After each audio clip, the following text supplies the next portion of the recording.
Hello बच्चों, स्वागत है आपका अपना चैनल साइंटिफिक क्लासेस में। जैसे कि आप लोगों को पता है, कल आप लोग का 11th फिजिक्स का एग्जाम है। उस बेसिस में उस चीज़ को ध्यान में रखते हुए आज हम इंपॉर्टेंट क्वेश्चन को डिस्कस करने वाले हैं जो एग्जाम में बार बार पूछा गया है। तो ये वीडियो बहुत ही इंपॉर्टेंट है, वीडियो को बिल्कुल भी स्किप ना करें, मेरे साथ अंत तक बना रहे। चैनल में कोई नया है तो चैनल को सब्सक्राइब कर ले और घंटे के बेल आइकन को प्रेस कर ले, जिससे कोई भी नया वीडियो आए सबसे पहले आपको देखने को मिले। चले देर ना करते वीडियो को शुरू करते हैं। तो यहाँ पे आप देख पा रहे होंगे साइंटिफिक फिजिक्स क्लासेस लिखा हुआ है, फुल टेस्ट 01। ये फुल टेस्ट है, टाइम इसके लिए मिलता है 60 मिनट और टोटल मार्क्स यहाँ पे 50 है। तो यहाँ फर्स्ट क्वेश्चन है, light year is the unit of. बोला लाइट ईयर किसका यूनिट होता है? तो लाइट ईयर डिस्टेंस का यूनिट होता है। तो इस क्वेश्चन का आंसर हो जाएगा option number A. Next question है, SI unit of work is joule and it is equivalent to. हम जानते हैं दोस्तों कि वर्क का यूनिट जूल होता है और दूसरा यूनिट सीजीएस अर्ग होता है। तो एक जूल बराबर कितना अर्ग होगा? तो 10⁷ अर्ग होगा। तो इस क्वेश्चन का आंसर हो जाएगा option number C. Next question है, unit of angular momentum is. Angular momentum का कौन सा यूनिट होता है? तो हम जानते हैं एंगुलर मोमेंटम को डिनोट एल से करते हैं। एल बराबर होता है आर इंटू पी।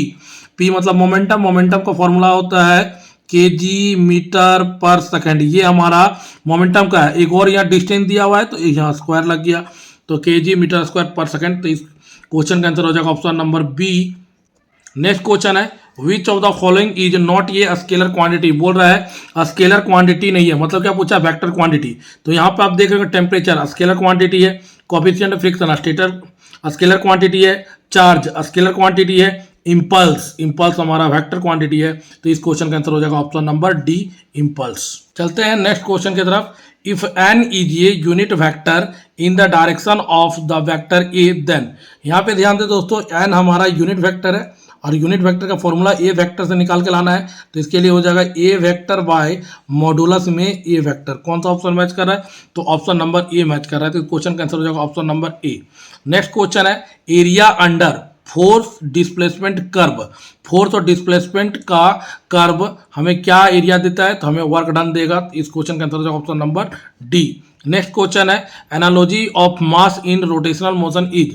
बोल रहा है कि मास का एनालॉजी रोटेशनल मोशन में कौन होता है? तो मोमेंट ऑफ इनर्शिया। एम से मास, एम से moment of inertia.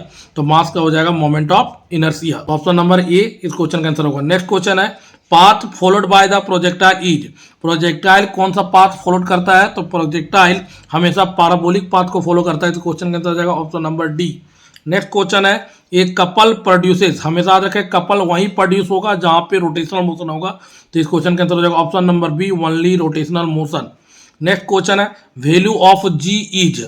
Value of g, g का वैल्यू कितना होता है? 9.8। मैक्सिमम कहाँ पे होता है? पोल में। मिनिमम कहाँ होता है? इक्वेटर में।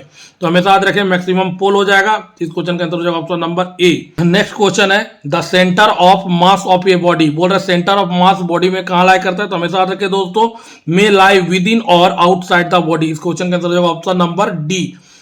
नेक्स्ट क्वेश्चन है, according to Hooke's law of elasticity if stress is increase the ratio of stress to strain. हमेशा याद रखें हुक्स लॉ क्या होता है? स्ट्रेस का डायरेक्टली प्रोपोर्शनल हो जाता है स्ट्रेन का। तो स्ट्रेस को जब बढ़ाएंगे तो स्ट्रेन भी बढ़ेगा।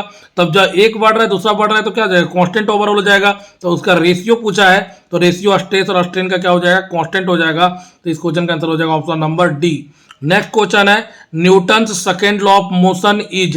Newton second law of motion क्या होता है? तो Newton second law of motion F equal to DP बटा डी। ये हमारा Newton second law of motion. कभी कभी क्वेश्चन पूछ लेता है न्यूटन सेकेंड लॉ क्या डिफाइन करता है? तो फोर्स को डिफाइन करता है। फोर्स को डिफाइन कौन सा लॉ करता है? तो न्यूटन सेकेंड लॉ करता है। और न्यूटन सेकेंड लॉ को रियल लॉ भी कहते हैं। दोस्तों उम्मीद करते हैं वीडियो आप लोग को अच्छा लग रहा होगा। प्लीज़ मेरे वीडियो को शेयर कर दे ताकि और भी दोस्त लोग इस वीडियो के माध्यम से एग्जाम का तैयारी अच्छा कर सके। नेक्स्ट क्वेश्चन है, which one of the following is not a conservative force. बोला कंजर्वेटिव फोर्स कौन सा नहीं है? तो magnetic force, electrostatic force, gravitational force, तीनों हमारा कंजर्वेटिव फोर्स है। फोर्स ऑफ फ्रिक्शन हमारा कंजर्वेटिव फोर्स नहीं होगा। ये क्वेश्चन का आंसर हो जाएगा option number A. Next question है, in perfectly inelastic collision. हमेशा याद रखिए दोस्तों, कोलिजन दो टाइप का होता है, इलास्टिक, इन इलास्टिक। पहचानने का नियम क्या है? इलास्टिक में मोमेंटम और काइनेटिक एनर्जी दोनों कंजर्व्ड होता है और इन इलास्टिक में सिर्फ मोमेंटम कंजर्व्ड होता है, काइनेटिक एनर्जी का लॉस होता है। तो इस क्वेश्चन का आंसर हो जाएगा ओनली मोमेंटम इज कंजर्व्ड। तो इस क्वेश्चन का आंसर हो जाएगा option number A. Next question है, a crane lifts a mass of 100 kg to a height of 10 metre in 20 second the power of crane. तो ध्यान दे दोस्तों, P बराबर क्या होता है W/T, और यहाँ पे हाइट का बात कर रहा है तो हाइट में कौन सा एनर्जी, पोटेंशियल एनर्जी, और पोटेंशियल एनर्जी का फॉर्मूला होता है mgh/T। मास कितना दिया हुआ है 100, जी का वैल्यू कितना होता है 10, हाइट कितना दिया 10 और टाइम दिया हुआ है 20। जब काटेंगे इसको तो 5 आएगा, 10 दही 100 और 100 5 कितना हो जाएगा 500, तो 500 वाट हो जाएगा। तो इस क्वेश्चन का आंसर हो जाएगा option number D 500 watt. Next question है moment of inertia of a circular ring about an axis through its centre and perpendicular to its plane. हमेशा याद रखें एक सर्कुलर रिंग है, उसका पास कर रहा है जो मोमेंट ऑफ इनर्शिया एक्सिस से, सेंटर के एक्सिस से पास कर रहा है पर अपने प्लेन के परपेंडिकुलर है। तो इस क्वेश्चन का आंसर हो जाएगा ऑप्शन नंबर बी I बराबर mr²। नेक्स्ट क्वेश्चन है SI unit of surface tension is. Surface tension का यूनिट क्या होता है, सरफेस टेंशन का यूनिट हो जाएगा न्यूटन पर मीटर। इस क्वेश्चन का आंसर हो जाएगा option number A. Next question है the height of a geostationary satellite is. Geostationary satellite कितना हाइट पे लगाया जाता है, तो 36,000 किलोमीटर में। तो इस क्वेश्चन का आंसर हो जाएगा option number C. Next question है rotational kinetic energy. Rotational kinetic energy क्या हो जाएगा, जिस प्रकार से काइनेटिक एनर्जी हाफ mv² होता है उसी प्रकार से rotational kinetic energy half I⍵² हो जाएगा। तो इस क्वेश्चन का आंसर हो जाएगा option number D half I⍵²। नेक्स्ट क्वेश्चन है unit of coefficient of viscosity. तो unit of coefficient of viscosity होता है पॉइज, और मॉडल सेट में क्वेश्चन पूछा है 1 पॉइज इक्वल टू कितना, तो 1 poise equal to 0.1 newton metre square पर सेकेंड होता है। तो ये चीज याद रखें दोस्तों, पॉइज से क्वेश्चन आ सकता है। पॉइज किसको नापता है, कोफिशिएंट ऑफ विस्कोसिटी, और मॉडल सेट में आया हुआ क्वेश्चन है। नेक्स्ट क्वेश्चन है a particle moving in a circular path of radius r with velocity v then centripetal acceleration of the particle is. हमें सेंट्रीपिटल एक्सेलरेशन पूछा है, c बराबर हो जाएगा v²/r। तो इस क्वेश्चन का आंसर हो जाएगा option number D v²/r। Next question है the equation of motion of a simple harmonic motion is.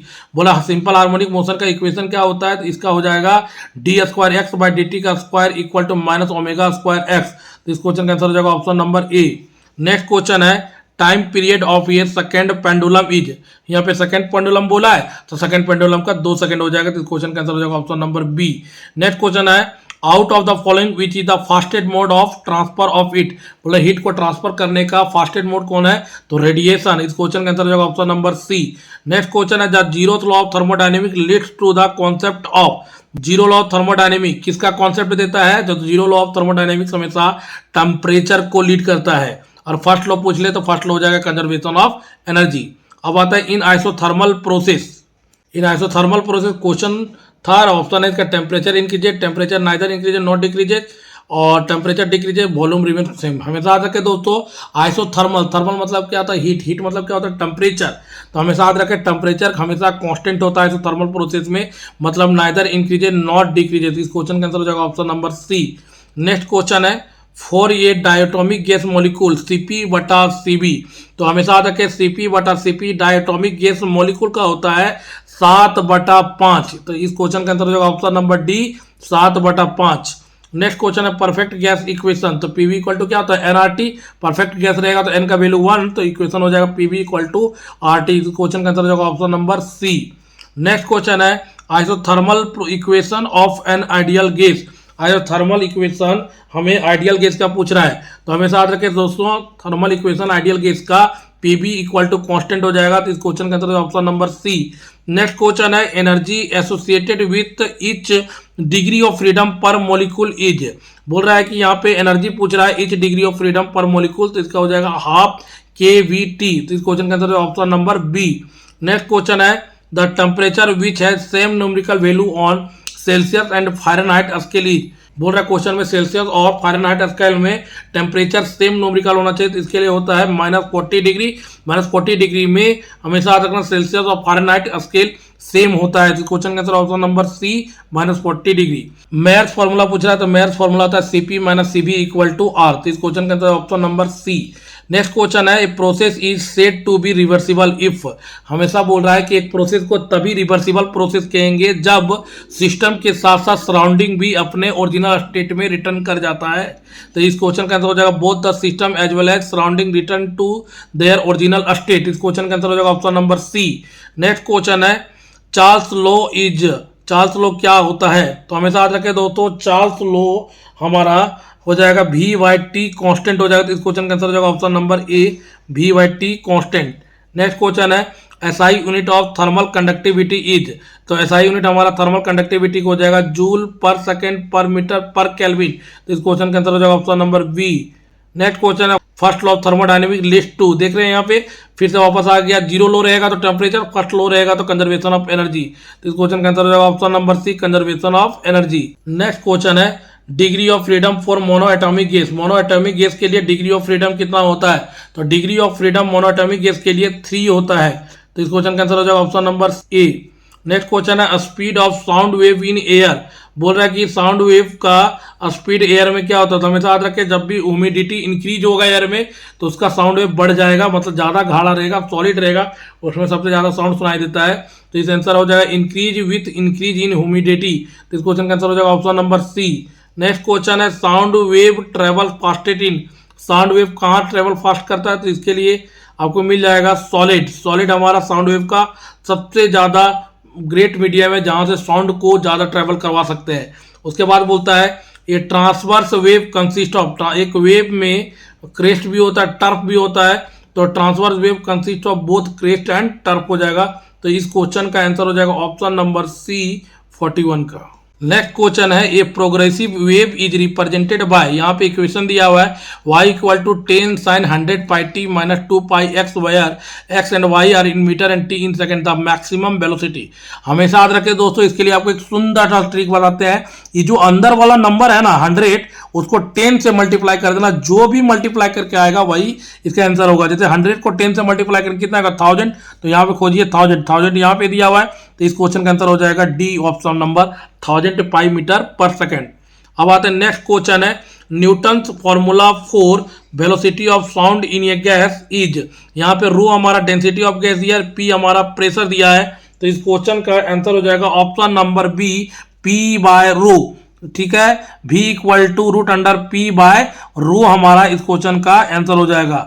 Next question है at resonance the amplitude of host oscillations is maximum, तो इस क्वेश्चन का आंसर हो जाएगा option number B maximum.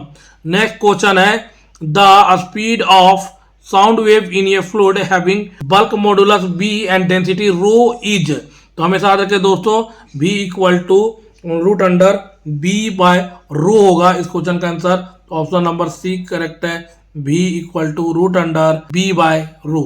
Next question है the distance between two successive nodes of antinodes is, बोल रहा है कि दो लगातार सक्सेसिव नोट, दो लगातार नोट्स और एंटी नोट्स के बीच के डिस्टेंस को कैसे दिखाते हैं, तो हमेशा दिखाते हैं लैम्डा बाय 2 से, तो इस क्वेश्चन का आंसर हो जाएगा ऑप्शन नंबर डी। उम्मीद करते हैं दोस्तों आप लोग को अच्छे से समझ आ गया होगा कौन कौन सा क्वेश्चन एग्जाम में आने वाले हैं, इसको एग्जाम में जरूर तैयार करके जाए, ये क्वेश्चन एग्जाम में बार बार पूछा गया, तो एग्जाम में एग्जाम पर्पज से क्वेश्चन बहुत ही इंपॉर्टेंट हो जाता है, तैयार करें, वीडियो को शेयर करें और चैनल में नए हैं तो चैनल को सब्सक्राइब कर ले। थैंक यू, आपका दिन शुभ हो।